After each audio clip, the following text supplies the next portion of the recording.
Stowing the hand luggage also under the seat in front of you. Thank you. Non, bah, Coucou. on peut le dire. C'est un voyage qui commence mal.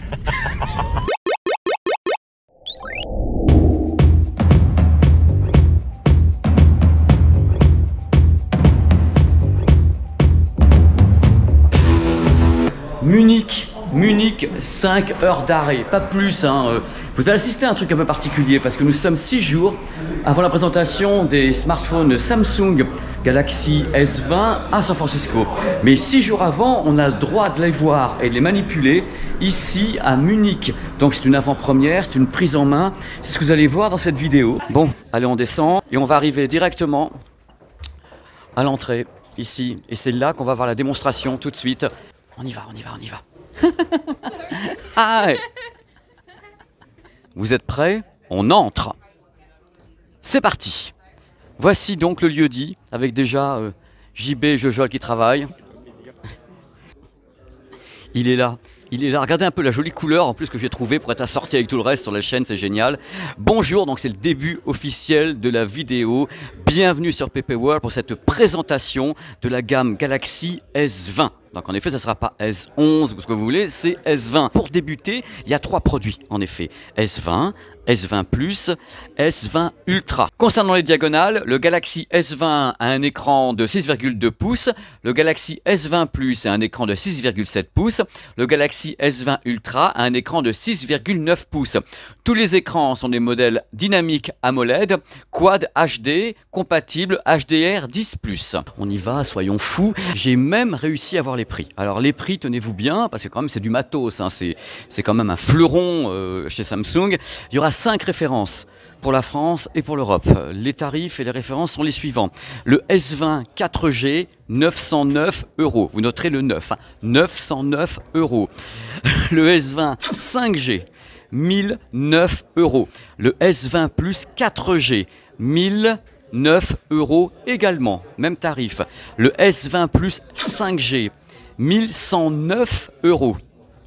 Et attention au clou du spectacle, le S20 Ultra ne sera proposé qu'en 5G au prix aérien de 1359 €. Ce seront les prix au 13 mars, c'est-à-dire les prix vente 13 mars pour la France et pour l'Europe. Quand on est arrivé tout à l'heure ici, les gens de Samsung nous ont dit, bah alors, qu'est-ce qui intéresse les gens en 2020 comme en 2019? C'est numéro 1, la photo. C'est ce qui fait que les gens font un upgrade en général d'un produit à l'autre, c'est la photo. Donc on a tout misé sur la photo avec ces produits, donc celui-ci en fuchsia rose bonbon. Et on a tout misé également sur un truc qui va arriver, c'est la 5G. Alors autre truc, c'est que pendant qu'on y est, ils se sont dit, écoutez, il y a un truc qui se pointe en 2020 qui s'appelle le 8K. Et en effet, Samsung a dit, bah voilà, nous on est contents. Voici donc que nos smartphones S20, S20 Plus, S20 Ultra sont tous compatibles à la captation d'image en 8K. Donc il y a les capteurs, il y a tout ce qu'il faut, alors quel que soit le modèle, même celui qui n'a pas le même capteur que sur le S20 Ultra, donc le début de gamme, filme en 8K en 30 images par seconde. Alors, je résume les 3 choses importantes pour eux, la photo, la 5G, la captation 8K et il y a également sur tous les modèles des écrans AMOLED 120 Hz. Donc voilà, ça c'est le truc pour les gamers. Le gaming est également en ligne de mire. Regardez ma ligne de mire. Est également en ligne de mire pour Samsung avec les petites bestioles là que je vous mets dans tous les sens. Attention, maintenant prenez des notes. Je vais détailler les capteurs smartphone par smartphone. Le S20 a un capteur de 12 mégapixels pour des photos classiques, 64 mégapixels pour le zoom, des photos très détaillées ainsi que la vidéo en 8K. Il a également un capteur 12 mégapixels ultra grand angle. Le S20 Plus, c'est exactement la même chose, auquel il faut ajouter un capteur time of flight, donc pour la profondeur d'image, donc version un peu 3D. Le S20 Ultra, c'est le haut de gamme du haut de gamme, 103 mégapixels pour les photos super détaillées, la vidéo 8K et les photos classiques, 48 mégapixels pour le zoom, 12 mégapixels pour l'ultra grand angle et bien sûr le capteur time of flight pour la profondeur d'image. On va essayer de faire quelque chose ensemble tout de suite et voir s'il est capable de nous filmer des choses. Voilà, en vidéo, moi je veux voir afficher la vidéo. Size. Oh, 8K, regardez. Regardez le truc, je sais pas si on peut voir. Ici, 8K. Moi, écoutez, il y a un moment d'émotion, c'est la première fois que je vois ça sur un smartphone de ma life. Donc je suis là, je dis, je vais filmer en 8K. Donc là, officiellement, je filme les jeunes filles là-bas en 8K. Mais regardez, hein, il y a des distorsions, le logiciel n'est pas terminé. Hein, donc c'est pour ça que je ne peux pas faire de test sur le produit, regardez un peu l'image. Mais là, officiellement, je suis donc en 8K. Il faut juste qu'ils finissent le produit, quoi. Voilà, bonjour monsieur. Ça m'ennuie un peu, je vous avoue, de vous à moi, j'aurais aimé pouvoir aujourd'hui justement filmer en 8K et récupérer les images, mais c'est absolument impossible puisque le logiciel n'est pas entièrement terminé. Mais ça, c'est filmé en 8K. C'était filmé en 8K a priori à Los Angeles, je reconnais. Donc j'ai vérifié tout à l'heure, c'est en effet un fichier 8K. Ce que je vois, c'est très très beau. Hein. Ce que je vois également, c'est que l'écran est extrêmement réfléchissant. Mais j'ai vraiment une très très très belle définition d'image. Oh la vache. Je suis en train de zoomer à fond là, je suis en zoom au maximum, j'ai pas un pixel. En effet, vous vous dites quelquefois pourquoi avoir un capteur de 108 mégapixels, c'est pour essayer d'avoir le maximum de matière, donc de densité d'image quand on va filmer en 8K. Quand on filme en 8K, on a 33 millions de pixels sur le signal vidéo. Ce que je ne sais toujours pas, c'est si on filme en 8K, ça se met à chauffer monstrueusement, je n'aurai pas le temps de le tester ici. Et qu'en est-il du débit, c'est-à-dire en 8K, est-ce qu'il a un haut débit, dans ce cas-là la mémoire va saturer hyper rapidement, ou est-ce qu'on a un débit limité grâce à la compression HEVC ou autre qui permet de limiter la casse avec un signal 8K qui a quand même 4 fois plus de pixels que l'Ultra HD. Donc tout est là par rapport à ce dont est capable ce produit. Bon là, j'ai réglé la stabilisation devant Omar. Je suis vraiment en train de bouger. Vous voyez qu'elle fonctionne quand même vachement bien. C'est assez étonnant, bien sûr, elle fonctionne moins bien dans ce sens-là, puisqu'il y a le côté quand même horizontal et autres qui fait qu'il y a de la houle. Même là, elle fonctionne. Oh là là là là. Donc là, la stabilisation, je l'essaye en Ultra HD. Et en 8K, elle fonctionnait moins bien. Pourquoi? Parce qu'en effet, il y a beaucoup plus de calculs. Mais là, en Ultra HD, c'est assez impressionnant. Mais là, ça fonctionne. Oh là là, oui. Là, c'est carrément, c'est pas possible. Là, je pense que la personne qui filme a 2 grammes. Donc ça, c'est la version non stabilisée. Et pour le montage, je vais vous remettre un peu la version stabilisée. Et voici la version stabilisée. Je répète mes propos. Si ce que je vois là est vrai et vérifié sur le terrain, c'est de la bomba latina. Et c'est même tellement bien que c'en est carrément trop bien.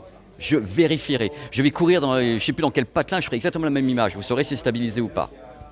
Donc le Galaxy S a toujours été un terrain d'exploration pour ça, ainsi que les Notes. Mais là, ils ont quand même poussé le bouchon très très loin. Comme disent les Américains, ils ont push the envelope. Ils ont pushé the envelope. Regardez. Oh, alors j'ai quand même aussi, je vous le dis tout de suite, la mauvaise nouvelle qui, moi, me ravit pas du tout. Hein. Il n'y a pas de prise mini jack. C'est fini, il n'y a pas de prise mini jack. C'est donc, à mon avis, le premier produit sans prise mini jack dans la série donc, des Galaxy S qui ouvre l'ère de tous les futurs Galaxy S sans aucune prise mini jack. Donc le S10 Plus, enfin la série S10 est à mon avis les derniers Samsung Galaxy S avec une prise mini jack. Moi je le regrette terriblement car la prise mini jack sert à beaucoup de choses. C'est pas uniquement pour écouter de la musique, c'est également pour plugger un micro. Le micro que j'ai actuellement est branché à un S10 Plus. Donc vous voyez, il y a beaucoup d'applications autres que l'écoute de la musique. Il y a également un côté de confort qu'on peut avoir justement avec la prise mini jack que tout le monde a voulu enterrer mais qui sert énormément. Mais là c'est fini, il n'y a plus rien. Regardez-vous comme vous êtes beau. À bord également pour les 3 smartphones à ma connaissance, le processeur c'est un Exynos 990. Et également, pendant qu'on y est, la version de l'OS c'est tout simple. Android 10Q. Bien sûr, côté surcouche, hein, c'est One UI. Hein. Moi, j'aime beaucoup One UI. Je vous avoue franchement que j'étais très fâché avec les surcouches auparavant.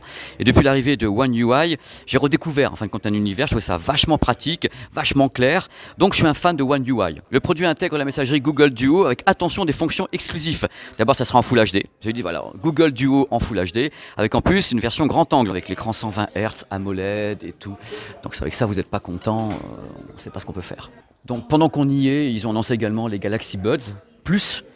Il y a un test sur la chaîne des Galaxy Buds que j'ai trouvé un peu moyen quand même, compte tenu du fait que c'est Harman qui était derrière. Là, ils lancent les Galaxy Buds Plus avec 11 heures d'autonomie, 2 drivers, bah, c'est mieux, hein, des haut-parleurs, 3 micros à l'intérieur et un package, voilà, un emballage totalement éco-friendly. On y tient beaucoup au éco-friendly, il faut que tout se passe bien avec la planète, ils insistent à mort sur le message. Donc le package est éco-friendly. Hein. Voilà, de toute façon, dans la live, il faut toujours faire plus et plus mieux. Hein.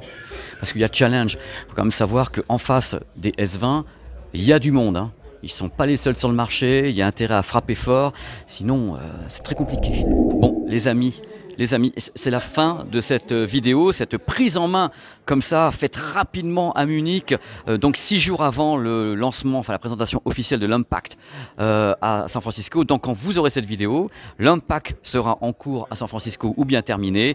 Et j'espère que ça vous aura donné envie de découvrir ce produit. Moi, ce que j'attends maintenant, c'est pas uniquement une prise en main comme ça d'un produit qui est un prototype, mais de le tester à fond et savoir s'il apporte vraiment tout ce qu'il promet sur le papier, c'est-à-dire en effet quelle sera la qualité de la vidéo en 8K, la stabilisation, tout ce qui est autour de la captation, jour, nuit, les modes, bien sûr tout le reste qui sera testé également. Je vous remercie beaucoup d'avoir suivi cette vidéo que je suis content, vraiment content d'avoir fait. C'est génial de pouvoir comme ça prendre en main un produit quelques jours avant un unpack. Moi je suis déjà amoureux, mais parce que je suis un passionné, donc fatalement je suis amoureux quand on me dit il y a du 8K dedans, qu'il y a du Wi-Fi 6, il y a tout ce qu'il faut, qu'il y a un écran 120 Hz. Oui, je vibre. J'ai envie de vous dire à bientôt concernant ce produit, parce que là je vais arrêter cette vidéo, mais il y a tellement d'interrogations encore qui sont en l'air, puisqu'en effet c'était une première prise en main avec le confort. Vous voyez ici le décor, je l'ai accaparé un peu pour moi, mais vous avez de l'autre côté, vous avez donc mes confrères en train de travailler, qui sont là.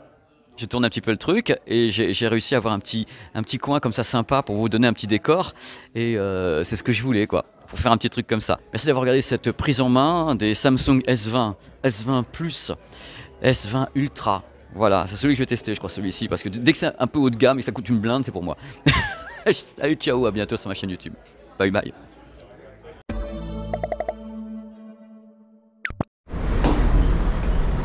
Düsseldorf, 5 heures d'arrêt, parce qu'on ne restera pas plus longtemps. Nous sommes à Düsseldorf et nous voyons les smartphones avant. Oh putain, depuis le début je suis avec ça, c'est pas grave. T'inquiète pas. Voilà, Munich, 5 jours d'arrêt. J'ai bugué avec Düsseldorf. Avancez. Voilà, c'est merveilleux. Munich, 5 heures d'arrêt, pas plus. Oh. Bêtisier, le bêtisier de la mort. JB bosse comme un fou. Oula, c'est marqué en polonais. Donc je ne sais pas, mais c'est joli quand même. Une dernière prise, c'est bon. Voilà, regardez, c'est tout petit, c'est tout mignon. Voilà, 40 mégapixels ici pour la selfie cam. C'est juste hallucinant. Et 40 mégapixels en selfie cam. Donc on va bien voir les rides, les boutons, les valoches sous les yeux. Ça va être délicieux, on va se détester grâce au S20 Ultra. Bon là, on arrive à l'endroit où on va avoir justement la prise en main. C'est assez surprenant. J'appellerais ça plutôt un fond. Voilà, ça s'appelle une sorte de fond de cours. C'est donc assez. Bonjour Pépé, ça va? Salut. Tu m'entends? Ouais, je t'entends. Merci, merci. Allez, c'est bon, je suis gentil. Mais non, mais c'est bon, j'ai une voix qui porte, j'arrête pas de gueuler tout le temps. Vas-y, envoie. Allez. En fait, il y a une sorte de deuxième couche à l'intérieur, c'est-à-dire qu'on ne sait pas où on est. Et pendant que Jojol décide de pour une fois pas faire chier, donc il est là, il libère du bruit. Oh là là, mais cette architecture extraordinaire. C'est donc là que ça va se passer. C'est là qu'on va prendre en main des produits qui sont des produits d'avenir extraordinaires, que personne n'a osé les faire auparavant. Et ils sont les seuls, c'est pour ça que nous sommes là. Voilà, c'est les coulisses des coulisses. Voilà, ils nous disent welcome, moi je dis welcome. C'est donc ici que ça se passe. Donc c'est un événement particulier parce qu'il y a des gens particuliers. Et des partenaires particuliers. Et voilà, partenaires particuliers. Oh mais elle est bien, qu'est-ce qu'elle est bien. Anne. Et ici c'est l'antichambre, c'est-à-dire que là les gens sont pas encore en train de voir le produit et on leur offre un petit verre avant qu'ils aillent voir le produit. Bon, c'est des petits bonus. Là donc c'est la fin de la vidéo, je mets ça en plus parce que tout à l'heure j'ai pas arrêté de dire oui, on a peu de temps pour tourner et tout. Il faut qu'on se rende bien compte de l'exercice que c'est. C'est-à-dire qu'on arrive quelque part, on a un petit briefing de tout qui pourrait nous manquer pour qu'on puisse donc parler des trois produits dans le cas de Samsung. Et après quand on arrive dans la salle où sont les smartphones, on a très peu de temps pour intervenir. C'est-à-dire qu'on est assez nombreux, il y a peu de produits, malgré tout il n'y en a pas un par personne, donc il faut faire attention de trouver un ou deux produits pour travailler et attendre que le confrère est terminé, c'est tout à fait normal. Et après faire les tournages, être sûr de ce que l'on dit, on n'a pas trop le temps de recommencer les prises parce que c'est très compliqué, c'est-à-dire qu'il faut essayer d'être entre guillemets à peu près bon dès le début, sinon on ne peut pas avoir le temps de recommencer les tournages. Donc on prend le smartphone, on est là, il y a les éclairages, tous les confrères qui sont autour, je me plains pas, j'adore l'exercice, mais il y a un gros challenge quand même. C'est pour ça que ce type de vidéo qui est donc une prise en main comme ça organisée par une marque, c'est un énorme défi professionnel, dans tous les cas pour moi, parce que j'aime que la vidéo soit propre, d'essayer de dire le maximum de choses, mais il est évident que dans ce qui a été fait, tout ce que vous venez de voir, pour moi c'est complètement imparfait, c'est-à-dire il manque des trucs, j'ai peut-être pas bien cadré, j'ai remarqué que j'avais laissé mon badge ici alors que j'aurais pu l'enlever, enfin des trucs que tu fais à toute vitesse. Tu es là, il faut que tu bosses, il faut que tu ailles vite et tu oublies des trucs, tu oublies certains trucs qui sont sur tes notes, voilà, tu fais pas attention que tu n'es pas bien cadré. Tu sais très bien que c'est pas super chiadé, tu peux pas être super chiadé en faisant un truc comme ça, tout le monde est à la va-vite. Donc après il y a la magie du montage, il y a des trucs qu'on peut rajouter après la captation. Donc après il y a ce qu'on peut rajouter en voix off, c'est-à-dire qu'on a fait des images et on peut faire une voix off, c'est-à-dire une voix complémentaire qu'on rajoute aux images pour rattraper certains trucs ou certaines erreurs. Parce que là vous voyez je viens de tourner la vidéo, donc je l'ai tournée en 35-40 minutes et je sais que dans la vidéo j'ai commis des erreurs. Il faudra que je revoie après et voilà, c'est parce qu'on ne peut pas être parfait en si peu de temps sur un produit qu'on ne connaît pas parce qu'on ne l'a jamais eu en main, mais c'est là toute la beauté de l'exercice. Donc c'est ce que vous avez vu dans cette vidéo qui est à mon sens bien sûr imparfaite mais qui a son charme parce qu'elle est faite sur le vif avec beaucoup de passion et d'émotion, parce que je découvrais pour moi le premier smartphone qui était capable de filmer en 8K, pour moi ça veut dire quelque chose, et qui avait tout ça dessus, donc j'étais très très heureux. Voilà, c'était le petit bonus pour vous expliquer un peu pourquoi tout à l'heure j'étais comme un peu avec les yeux d'une biche effrayée par les phares d'une voiture. Comme ça on est en train d'essayer d'aller vite et bien et faire au mieux. Voilà. Janvier à mars. Mais cette personne c'était le journal du geek, toi, c'est ça? Non, du grec. Du grec. Voilà, bonjour, je suis un fan. Je monte un site qui s'appelle Journal du grec. Je suis fan de toi. Voilà. On est tellement fan de toi. Et donc, j'ai pu tester dernièrement le grec de Berlin. Et franchement, j'adore ce petit mélange entre les oignons rouges. Tomate oignon. Ouais, tomate oignon. Oignon rouge. Chef. Non, ça change tout. Et du coup, voilà. Mais franchement, ça vaut vraiment le coup. On a Munich. Donc, n'hésitez pas. Moi, je vous conseille. Et puis, voilà, n'hésitez pas aussi à aller voir sa chaîne. C'est sur ma chaîne, ça. Ah oui, merde. Bon, bah, du coup, ça sert à rien de le voir, lui. Voilà. Bon, on l'a refait, mais aucun sponsor. C'est parti, hop.